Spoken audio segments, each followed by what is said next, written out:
This everyday chemical raises your Parkinson's risk by 1,000%. Sounds precise and terrifying.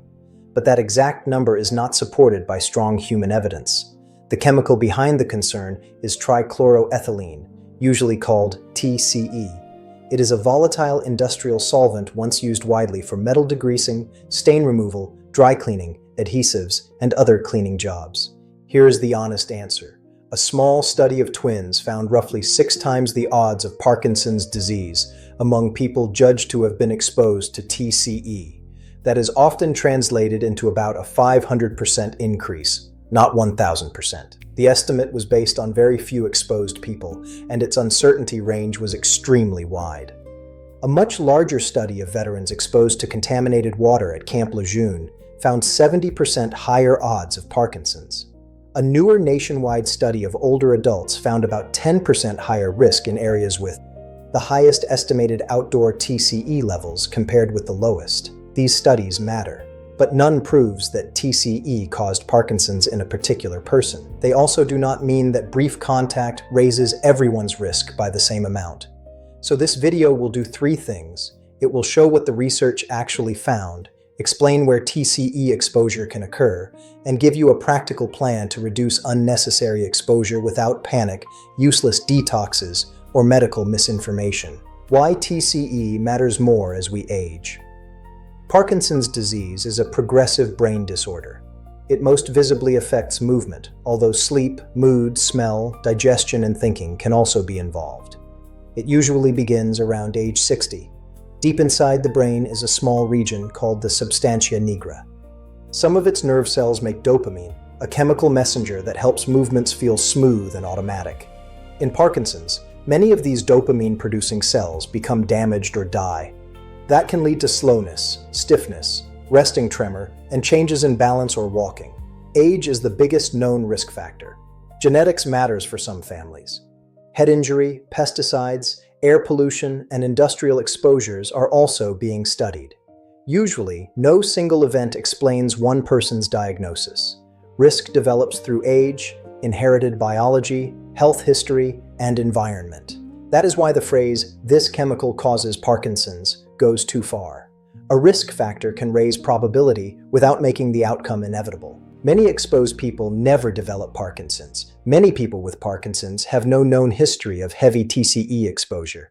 Now consider TCE itself. It is a colorless liquid that evaporates easily. Historically, it was valuable because it dissolved grease and cleaned metal parts efficiently. It has appeared in industrial degreasers and in some cleaning, furniture care, brake cleaning, adhesive, sealant, paint, coating, and spray products. Regulations and product formulations have changed, so everyday chemical can be misleading. TCE is not necessarily sitting in every modern kitchen cabinet. The more realistic concern is exposure across time. Workers may have inhaled vapor while degreasing parts, and old containers may remain in garages. Past spills can contaminate soil and groundwater for years. There is also a less obvious pathway called vapor intrusion. TCE in contaminated soil or groundwater can evaporate, move through gaps around foundations or utility lines, and enter a building. You cannot reliably identify that problem by smell. Low-level chronic exposure may be unnoticed, but this is where perspective matters. Living in a house, using a cleaner once, or wearing professionally cleaned clothing does not automatically equal the high occupational exposures studied decades ago. The dose, route, frequency, and duration all matter. So do ventilation, work practices, and the presence of other chemicals. For adults over 60, the useful question is not, was I ever near a solvent? The useful questions are, was the exposure repeated? Was TCE actually present?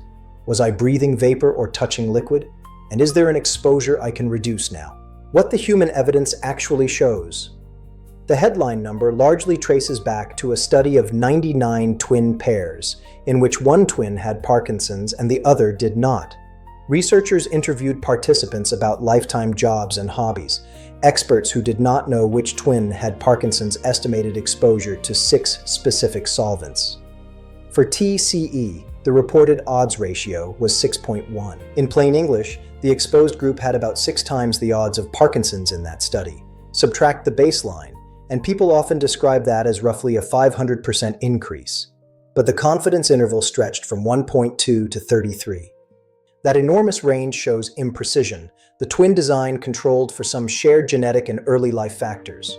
Yet exposed pairs were few, exposure was reconstructed from job histories, and the result needed replication. This is the first major correction. The study did not establish a 1,000% increase or measure ordinary household contact. A small study odds ratio does not mean your personal absolute risk becomes 6 times higher. The next important evidence came from Camp Lejeune. Researchers compared Marines and Navy personnel who had lived at Camp Lejeune in North Carolina with personnel at Camp Pendleton in California. Water at Camp Lejeune had been contaminated with TCE and other volatile organic compounds. The cohort included more than 340,000 service members. Available health data covered about 158,000, and review identified 430 people with Parkinsons. Prevalence was 0.33% at Camp Lejeune and 0.21% at Camp Pendleton.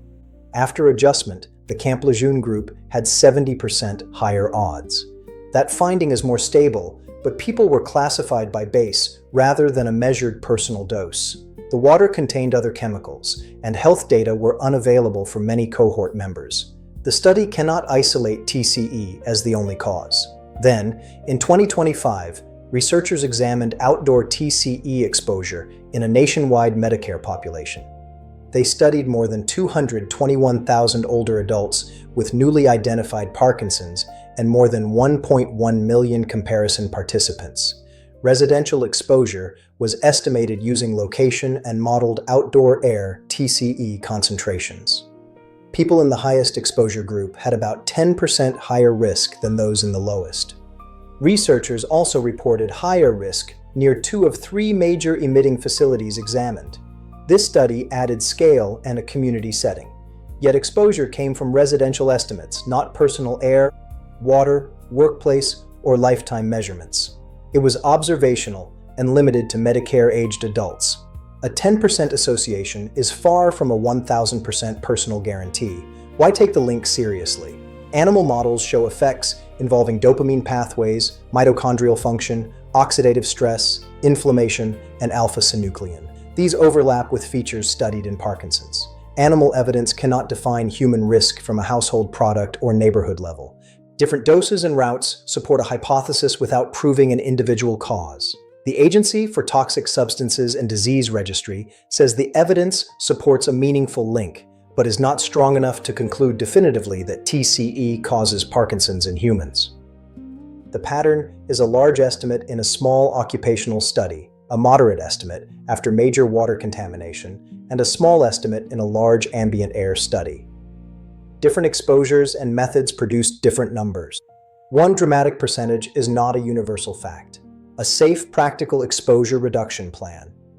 There is no validated cleanse, supplement, food, or home remedy that removes past TCE exposure from the brain or erases Parkinson's risk. The useful strategy is simpler. Identify current sources, reduce avoidable contact, and get qualified help when the source is occupational or environmental. Start with products. Look at labels and safety data sheets for old degreasers, brake cleaners, spot removers, adhesives, sealants, and workshop chemicals. Search for trichloroethylene, trichloroethylene, TCE, or the Chemical Abstract Service Number January 6, 79. Do not open an old container just to smell it. Odor is not a safety test, and opening it can create vapor exposure. Do not mix the product with another cleaner. Do not pour it into a drain, onto soil, or into household trash unless your local authority specifically permits that method. Keep the container closed and away from living areas, heat, children, and pets. Contact a household hazardous waste program. If it leaks, move away and call local fire, hazardous materials, or poison control services. Do not improvise an enclosed room cleanup. The most important detail is not the product name on the front. It is the ingredient information and the exposure route. At work, ask for the safety data sheet for any degreaser or solvent you use. TCE can enter through inhalation, skin contact, accidental ingestion, and eye contact. Ask the employer's safety or industrial hygiene team whether TCE is present, whether a safer substitute is available, and whether air monitoring has been performed. Engineering controls come first. Closed systems and local exhaust reduce vapor at its source. Gloves must be selected for the chemical. A cloth mask or ordinary dust mask does not filter solvent vapor. Respirators require a workplace program with hazard assessment, correct selection, medical clearance, fit testing, and replacement schedules. An online purchase does not make an unsafe process safe. For water, determine whether you use a public system or private well. Public utilities issue quality information, and the federal TCE limit is 5 parts per billion. A lower result does not mean zero exposure, but shows whether that standard is met.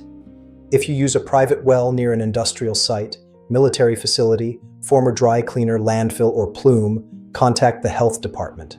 Ask whether volatile compounds are a concern and which certified laboratory and sampling method to use. Do not choose a filter because it merely says removes chemicals.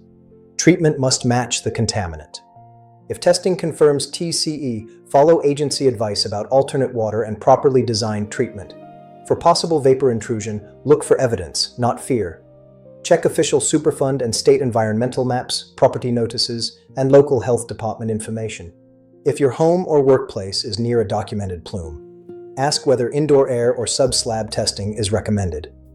EPA advises contacting the state health department when vapor intrusion is a concern. Write down meaningful past exposure, including jobs, years, tasks, products, ventilation, protection, and spills. This cannot diagnose Parkinson's, but can help a clinician decide whether occupational medicine input is appropriate. Common mistakes, symptoms, and when to get help. The first mistake is treating any contact as proof of future disease. Risk is not destiny. A study estimate describes a group under specific conditions. It cannot predict exactly what will happen to you. The second mistake is assuming dry cleaning chemical always means TCE. Trichloroethylene and perchloroethylene are different solvents. Ask what was actually used instead of guessing from a job title. The third mistake is buying a test, supplement, sauna, or detox, claiming to remove decades-old exposure. Blood or urine can sometimes detect recent exposure, but cannot reconstruct a lifetime dose or calculate Parkinson's risk. Testing needs professional interpretation. The fourth mistake is using symptoms as self-diagnosis. A tremor can have many causes. Stiffness, slower walking, constipation, reduced smell, sleep changes, and anxiety are also common in other conditions. Parkinson's diagnosis requires a careful history and neurological examination. There is no routine home test that confirms it. Consider a medical appointment if you notice persistent movement changes, especially one-sided resting tremor, unexplained slowness, stiffness, smaller handwriting, reduced arm swing, shuffling steps, or repeated balance problems. Bring a medication list because some drugs can cause Parkinsonism or tremor. Do not stop a prescription on your own. This point is easy to miss. Exposure prevention and early medical evaluation are separate tasks. Reducing a solvent today does not treat established Parkinson's, and having Parkinson's symptoms does not prove TCE caused them. Acute exposure needs a different response. High TCE exposure can cause irritation, headache, dizziness, drowsiness, nausea, visual disturbance, weakness, abnormal heart rhythm, and organ effects. For collapse, breathing trouble, severe confusion, or swallowing, move away safely and contact emergency services or poison control. Do not induce vomiting unless instructed. For skin contact, remove contaminated clothing and wash promptly. Irrigate exposed eyes immediately and seek guidance. Workers should follow the emergency plan and report exposure. The fifth mistake is believing regulation means the problem has disappeared. EPA finalized a broad TCE risk management rule, and most consumer and commercial uses were targeted for prohibition. However, certain industrial uses have longer timelines, and conditions tied to specific exemptions remain involved in judicial review. Legacy contamination and old products can also persist after new sales decline. Not everyone needs testing. People with repeated solvent work, a known plume, or a documented water notice should use official occupational, environmental, and medical channels. Your simple next steps and the bottom line. Here is a calm plan you can complete without turning your life upside down. Today, check your garage, workshop, and storage area for old solvent products. Do not open them unnecessarily. Photograph the labels from a safe distance and look for TCE, trichloroethylene, or January 6th, 79. Arrange hazardous waste disposal for anything identified. On your next workday, request safety data sheets. Ask whether TCE is used, whether substitution is possible, and what controls and monitoring exist. If retired, record jobs and tasks involving solvents. This week, review your public water report or identify whether your home uses a private well. If you live near a known industrial or military contamination site, contact the local or state health department before paying for testing or treatment. If you have persistent movement symptoms, schedule an evaluation with your primary care clinician or a neurologist. Bring your medication list and exposure history.